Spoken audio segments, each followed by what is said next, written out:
If your self-tanner looks patchy, streaky, or just like downright bad, you're probably making one of these mistakes. And to be totally honest, I've made them too. I've tried so many self-tanners, and once I fixed these things, it looked so much better. Before we dive in, if you have not seen my self-tanning hacks video, you need to go watch it. Here's the thumbnail. It's what it looks like on my channel, and I will link it below. I go through step by step from like start to finish, best practices. But even with the best practices, sometimes you just kind of like mess things up along the way. And so that's what we're going to talk about today. So if you got some streaky stuff happening, you're in the right place. Mistake number one is that you are not exfoliating properly. Any self-tanner, or even lotion for that matter, is going to cling to any dry patch of skin you have, whether it's your elbows, your knees, or just even like rough patches like mid-arm or like little eczema patches. Anything dry, it's going to absorb that product. By exfoliating, you remove some of those dead skin cells, some of the dryness,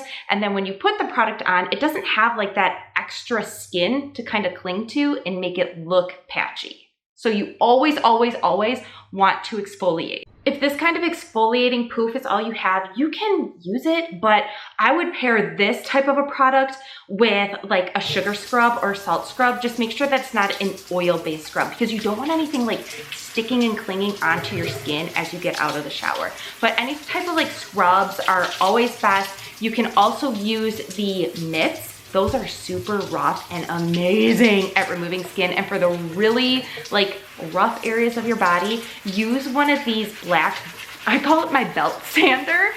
It removes so much dead skin. It makes a world of difference, but always make sure you're exfoliating. Mistake number two is using too much product.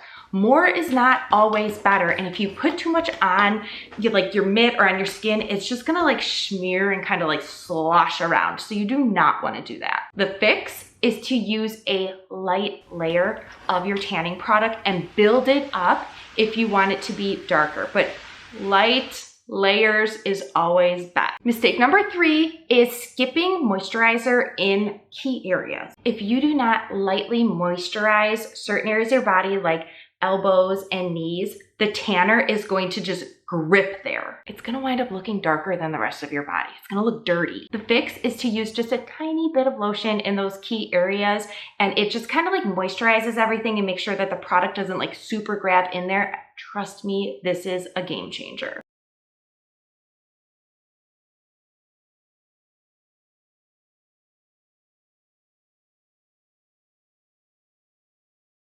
Now, there are some fun little tips and tricks that will really help you out with this. Number one is choosing the right type of lotion. You can see here, I have a couple different kinds. So one is a hand lotion, another just a regular body cream.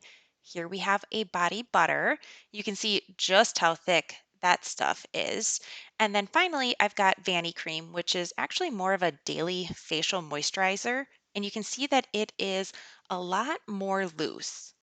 You're going to want to choose a lotion that's more loose and watery and not super thick. And the reason for that is the thick stuff can kind of like sit on top of the skin and make things kind of oily and greasy.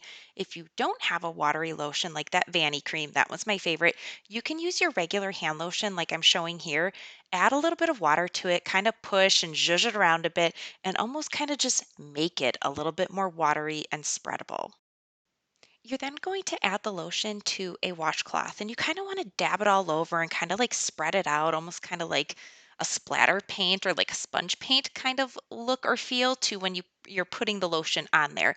And then you use kind of like that similar technique for when you are dabbing that lotion onto those areas of your body that are going to grab the self tanner. So I always suggest you focus in on places like your knees, your ankles, wrists, and your elbows. If there is a special spot that really wants to grab, for me, it's my elbows.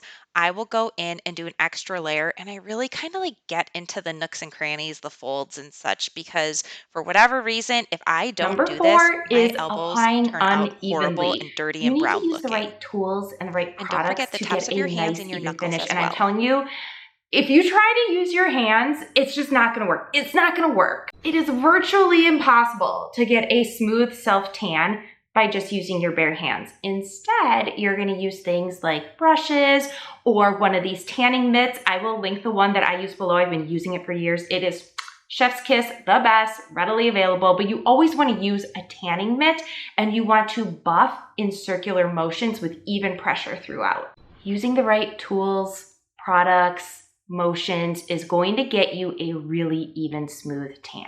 And the number 5 mistake is not allowing the self-tanner enough time to develop properly. And not only time, but I would say also making sure that it is not touched or interrupted. So things like sweat or clothes rubbing or even skin on skin rubbing can really make it blotchy. The fix is to always give yourself enough time to have that tanner develop. I do mine at night, and then I make sure that I'm also applying powder to my body, because then when I put my pajamas on, nothing clings or sticks or rubs or like sweats or anything in the wrong way. And then I have enough time overnight for the tan to fully develop. Finally, before you self-tan again, go watch this video. It really is a compilation of all of my best tips and tricks and hacks to get an amazing looking tan. I will tell you exactly what actually works. I hope you liked this video and found it very, very helpful.